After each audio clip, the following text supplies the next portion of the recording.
I'm doing this video to share my experience of miscarriage after about 3 months and with either blighted ovum or whatever it's called, and or the missed miscarriage. So anyway, the fetus did not develop. So what happened is I was 41, I got pregnant and using an IUI technique. And for people who don't know what that is, it's a technique where you push the specimen into your cervix, not through sexual intercourse, but through a syringe or something, in order to give the sperm a push to fertilize the egg, and it worked from the first time. Anyway, I took letrozole, which is something that encourages the ovaries the follicles to develop eggs, so that also was helpful. 2 weeks, 3 weeks later, I missed my period, and the pregnancy test was positive. Then it was what happened is I started getting a lot of pain, but the pain was due to fibroids, because I have fibroids. Now I know I have about 10, but 2 of them are quite big, like 5 centimeters and 4 centimeters. Given that the uterus, I guess, is 10, they're huge and next to the cervix, and different others, smaller, in the muscle of the uterus. And that was what's painful, because obviously early on in the pregnancy it's not that painful.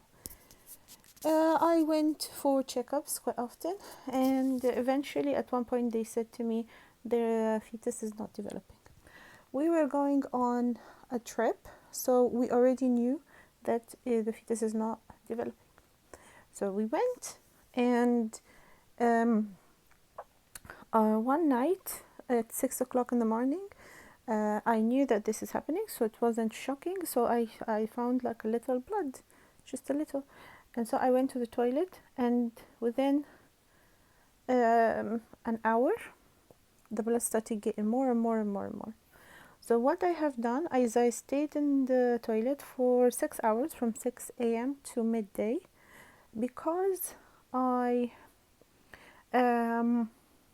wasn't at home, so I wasn't prepared, so I didn't go to the hospital. I think other people can go to the hospital, but I knew that this is not a developed fetus, so there's nothing. It's just an egg sac and nothing in it. So it wasn't a problem. And then I didn't have any painkillers, but it wasn't that painful. It was more like a period pain, and then every now and again you feel like a sudden kind of sort of a spasm, and then something that resembles a kind of the consistency of liver, I would suggest, goes out. Every now and again I took breaks. I left the bathroom thinking it's over, and then I had to go back because obviously there was a lot of it still happening, and I just sat on the toilet. Eventually I had in my toilet there a lot of cleaning products, a lot of stuff. I think one mistake is I didn't take any painkillers, so I without painkillers it was fine. And I then had YouTube on my phone, because basically it's a matter of waiting just to get it over with. Obviously it's not the most pleasant feeling, but it's not that bad either. It's not horrible, just the pain is strong unless you take painkillers. I think I didn't have any. When I was watching YouTube, I tried to look out for how long do I have to stay in the toilet, or how do I go to the hospital now, do I do something about it. Anyway, long story short, everyone who was talking about miscarriage is just so sad, and I was like, I don't want sadness, I just wanted you to tell me what happened, just pragmatically, like I'm talking right now, because I need to know. So I made this video just to let you know. The first 2 hours it is like very light, then it starts getting stronger and stronger. And when did it end? When the egg sac, which looks like a kidney, but like red, and it's that big, it just sort of slides through. It's very like goes, and then after that, that's the end of it. So when again, this is a different consistency. The liver kind of cutlets is just like, I think, blood or lining of your uterus. It just goes through, and then blood, blood, blood, blood, but it's not all blood, it's like with different things.